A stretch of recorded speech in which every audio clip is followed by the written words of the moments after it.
आप सब बहुत अच्छे होंगे। मेरा नाम है सिद्धांत अग्निहोत्री। स्टडी ग्लोस पे आपका बहुत बहुत स्वागत है। तो ये क्या हो रहा है? बिहार में इलेक्शन हुए, मज़ा आया। लेकिन बिहार में अब एक चौंकाने वाली रिपोर्ट सामने आई है। इंडिया टुडे का ये आर्टिकल है जिसमें ब्रेस्ट मिल्क सैंपल्स में यूरेनियम डिटेक्ट हुआ है। आप विश्वास करेंगे, यूरेनियम जो कि एक रेडियो एक्टिव एलिमेंट है, जो आपके एटम बम फटते हैं उसमें यूरेनियम होता है, रेडिएशन निकलती है मेरे भाई। U-235 238। Bharat nuclear supplier group का पार्ट नहीं है, एनएसजी का पार्ट नहीं, लेकिन सोचिए कितना डेंजरस है। क्योंकि अगर ब्रेस्ट मिल्क में यूरेनियम है तो समझिए कि जो नवजात बच्चे हैं वो तो मर जाएंगे, और 70% जो इन्फेंट्स है वो रिस्क पर है। बता दो कि हमने डार्क साइकोलॉजी, जो हमारा बहुत ही बेस्ट सेलिंग कोर्स है, उस पर सेल निकाली है, तो इस समय वो 500 रुपये का मिल रहा है। डिस्क्रिप्शन कमेंट बॉक्स में लिंक है। तो स्टडी ने यही बताया कि कुछ बिहार के डिस्ट्रिक्ट, जिसमें तकरीबन 6 डिस्ट्रिक्ट हैं, उसमें यूरेनियम सैंपल्स हैं। अब अगर ऐसा है तो तुरंत अभी इसी वक्त आपको एक्शन लेने की ज़रूरत है, क्योंकि एक हेल्थ इमरजेंसी है। इससे पहले कुछ बड़ा हो, तुरंत आप एक्शन लीजिए, क्योंकि infants they rely on breast milk. लेकिन ऐसा कैसे हो गया? हाउ इज इट पॉसिबल कि जो स्तन है, मतलब जो उस दूध है, उसमें यूरेनियम है? Uranium contamination in gangetic plains of Bihar. और आपको बता दूं कि arsenic, lead, mercury toxic exposure के लिए ऑलरेडी ये जाना जाता है। बिहार में बहुत सारी नदियां हैं। अब ये जो नदियां हैं ना, इनमें अगर आप अपनी नदियों को साफ नहीं रखेंगे तो ये ऐसा ही होगा। इसी तरीके के हैवी मेटल्स जो हैं आपको देखने को मिलेंगे। 17 से 35 साल की एज, 40 लैक्टेटिंग मदर्स हैं, जो कि भोजपुर हैं, समस्तीपुर, बेगूसराय, खगड़िया, कटिहार, नालंदा। और एक और चीज़, अभी 10 करोड़ की पॉपुलेशन है और सबको तो बताया भी नहीं गया, मतलब सबको जांचा भी नहीं गया, पता नहीं और कितने निकलेंगे। महावीर कैंसर संस्थान and research centre Patna, lovely professional university, NIPER, Hajipur और बाकी कोलैबोरेटिंग इंस्टीट्यूशंस ने स्टडी को किया है। और सारे सैंपल्स में they have uranium, they contains uranium. 100% lactating mothers, आप विश्वास करेंगे 40 के 40 में यूरेनियम है।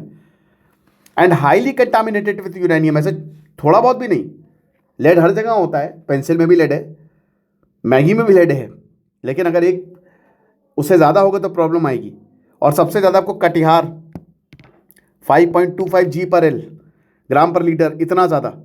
और ऐसी खगड़िया में भी 4.035, और नालंदा सबसे कम 2.354, बट इट इज़ देयर। तो सबसे ज़्यादा खगड़िया और सबसे कम नालंदा। और U-238। सो इन्फेंट्स मदर से ज़्यादा रिस्क पर हैं। Okay, 70% infants they are risk of developing non cancer health effects. Genetic changes आ सकते हैं, कैंसर नहीं होगा but non cancerous health effect हो सकते हैं। Infants they are highly vulnerable, क्योंकि उनके ऑर्गन्स डेवलप हो रहे हैं, उनकी बॉडी वेट काफ़ी कम होता है, और वो यूरेनियम को बहुत अच्छे से फ्लश आउट नहीं कर सकते। ठीक है, तो थोड़ा सा भी यूरेनियम जो है वो काफ़ी भयानक इम्पैक्ट कर सकता है। ओके, नेफ्रोटॉक्सिटी, जो किडनी होती है ना, ठीक है, नेफ्रॉन इज दी, जैसे हमारे फंडामेंटल यूनिट क्या है बॉडी का, सेल, किडनी नेफ्रॉन से बनी है। Fundamental unit of kidney is nephron. और fundamental unit of brain is neurons. Brains neuron से बने हैं, सेल हैं सब बेसिकली।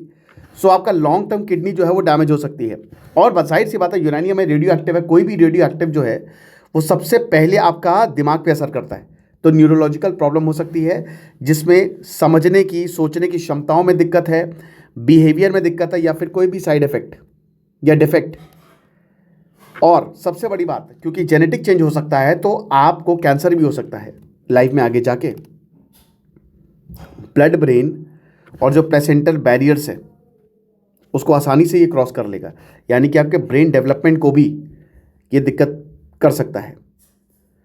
और हर चीज़ में, bone growth, immune system, motor skills, everything uranium effects. अबे तो ये सारी चीज़ें हैं। अब बाकी देखिए, बात करते हैं कि अरे यार ये आगे क्यों नहीं जा रहा है, एक मिनट रुकिएगा ज़रा। हाँ ठीक है, अगर हम ग्राउंड वाटर कंटामिनेशन की बात करते हैं तो वो मेन सोर्स है। ये आया कहाँ से? स्टडी जो है उन्होंने डायरेक्टली, देखिए टेस्ट वाटर या फिर फूड सोर्सेज को उसने डायरेक्टली टेस्ट नहीं किया। होता क्या है कि आप कोई चीज़ ले रहे हैं, उसने आपकी बॉडी को कंटामिनेट किया, अब वही चीज़ आप अपने बच्चों को देंगे तो उसको कंटामिनेट कर देगा। मदर्स जो ब्रेस्ट फीडिंग करेंगी, मदर्स अगर कंटामिनेटेड है तो ये कहाँ से आया होगा? या तो पानी से आया होगा, खाने से आया होगा, है ना।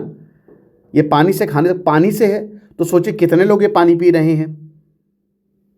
तो अर्लियर वर्क ने देखा कि uranium contamination 273 ground water samples में मिल रहा है।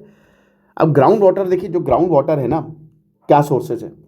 आपके रिवर सोर्स है पानी का, तालाब सोर्स है, वही ग्राउंड वाटर जिसको बोलते हैं, जो आपके ज़मीन के नीचे भी खूब सारा पानी है, ठीक है। अब प्रॉब्लम क्या है कि आपके ज़मीन के नीचे भी बहुत सारे मिनरल्स भी होते हैं, बहुत सारे मेटल्स भी होते हैं, वो एक दूसरे से इंटरैक्ट करते रहते हैं। तो हो सकता है कि अगर कहीं पे यूरेनियम डिपॉजिट ज़्यादा हैं तो वो यूरेनियम यहाँ पे मिल गया हो। एक तरफ हम यूरेनियम की कमी हमारे यहाँ, और यहाँ देखिए यूरेनियम जो मिलावट है यूरेनियम के वो ग्राउंड वाटर में हो रही है। तो कहीं पे तो एक्सट्रीमली हाई लेवल्स देखने को मिली, 82 जी पर एल इन सपॉल। और सोचिए यहाँ के लोग, इट्स नॉट अबाउट मदर, बहुत सारे लोग यूरेनियम पी रहे हैं। 77 जी पर एल, 60। और वैशाली में देखिए 66। WHO की लिमिट बस 30 है, safe for drinking water. Bihar ground water पर रिलायंस करता है। बिहार मतलब उन राज्यों में से एक है जो जहाँ पे ग्राउंड वाटर बहुत तेज़ी से यहाँ पे डिप्लीट हो रहा है, ड्रिंकिंग और एग्रीकल्चर दोनों के लिए, ठीक है। तो जब आप बहुत ज़्यादा एक्सट्रैक्शन करेंगे ग्राउंड वाटर का ना, तो बहुत कुछ साथ में आ जाता है। फिर उसके बाद यूरेनियम रिच रॉक फॉर्मेशंस यहाँ पे आपको देखने को मिल रही हैं। यहाँ पे वो रॉक्स है जहाँ पे यूरेनियम प्रेजेंट है, नेचुरली प्रेजेंट है। तो जब वाटर सोर्स उससे इंटरैक्ट करेगा वो अल्टीमेटली उसमें जाएगा ही जाएगा। फर्टिलाइजर यूज़, अगर आप फॉस्फेट फर्टिलाइजर को बहुत ज़्यादा यूज़ करोगे तो भी दिक्कत हो सकती है। फिर उसके बाद बहुत सारी इंडस्ट्री हैं बिहार में जो सीधा सारा पानी, पल्यूटेड पानी जो है वो नदी में फेंकती हैं, और ये हर राज्य की प्रॉब्लम है। मुझे लगता है अगर मेटल्स की बात हो ना, और अगर एक प्रॉपर सर्वे हो, तो आप ये मान के चलिए कि भारत में बहुत सारे लोगों के अंदर ऐसी ऐसी चीज़ें होंगी कि क्या किया जाए। वेस्ट वाटर को यहाँ पे ट्रीट किया नहीं जाता, आदमी को सही से ट्रीट नहीं किया जा रहा, पानी को कहाँ से ट्रीट किया जाएगा। यूरेनियम जो है वो प्लाज्मा प्रोटीन से जुड़ जाता है और उसके बाद ये बोन्स और किडनी में स्टोर हो जाएगा। ब्रेस्ट मिल्क में ये नहीं स्टोर होगा, लेकिन ब्रेस्ट मिल्क कंटामिनेशन रियल है, क्योंकि मदर्स का लॉन्ग टर्म यूरेनियम एक बर्डन हुआ है। कितने समय से यूरेनियम पानी में है, खाने में, और आप खा रहे हैं, पी रहे हैं, तो दिक्कत है। तो weak positive association between uranium levels and the duration of residence, ठीक है, यही बताते हैं कि कंटामिनेशन जो ये मतलब एक तरीके से जहाँ पे जितने समय में आप जहाँ पे रह रहे हो, ठीक है, ठीक है, बहुत लंबे समय से आप वहाँ पे रह रहे हो और जहाँ पे आप खा रहे हो, पी रहे हो, वो कंटामिनेटेड है विथ यूरेनियम, लेकिन उसका इफेक्ट उतना नहीं है कि वो आपको प्रॉब्लम क्रिएट कर सके, लेकिन आपके बच्चे को प्रॉब्लम क्रिएट कर सकता है। इसका मतलब यही है। तो water and diet rather than bio accumulation नहीं हुआ है, वाटर एंड डाइट से ही दिक्कत हो रही है। तो क्या माताओं को ब्रेस्ट फीडिंग रोक देनी चाहिए? नहीं, ऐसा नहीं है। ऐसा करेंगे तो बच्चे मरने लगेंगे। रिकमेंड है कि ब्रेस्ट फीडिंग जो है वो सबसे इंपॉर्टेंट है। चाणक्य कहते हैं ना कि भाई नेचर सब कुछ देख लेता है। जब आप पैदा होते हो तो जो दूध है ना उसमें सारे न्यूट्रिएंट्स हैं, नेचर ने ऐसा किया हुआ है। अगर आप डिसकंटिन्यू करेंगे तो फिर और दिक्कत हो जाएगी। कुछ ना कुछ करना पड़ेगा। आप इसको मेडिकल, विदाउट मेडिकल एडवाइस आप ब्रेस्ट फीडिंग स्टॉप नहीं कर सकते, क्योंकि अनमैच्ड न्यूट्रिशनल और इम्यूनोलॉजिकल बेनिफिट्स होते हैं। जो बच्चा बचता है ना, बच्चा इतना मतलब तंदुरुस्त पैदा होता है और उसके बाद भी फिर वो आगे बढ़ता है, तो वो ब्रेस्ट फीडिंग की वजह से है। क्या किया जा सकता है? बायो मॉनिटरिंग करिए तुरंत, अभी इसी वक्त। ये हेल्थ इमरजेंसी है। यूरेनियम कंटामिनेशन कहाँ कहाँ है, लगातार ग्राउंड वाटर टेस्ट करिए। पब्लिक हेल्थ इमरजेंसी जारी करिए, स्पेशली प्रेग्नेंट और ब्रेस्ट फीडिंग वुमेन के लिए। और सॉइल एंड फूड चेन्स में कितना यूरेनियम है वो भी आप देखें। बाकी देखिए, आपको अब देखिए बिहार इतना अमीर है नहीं, आपको आरओ सिस्टम देने पड़ेंगे, आपको फिल्ट्रेशन मेथड वहाँ पे देना पड़ेगा।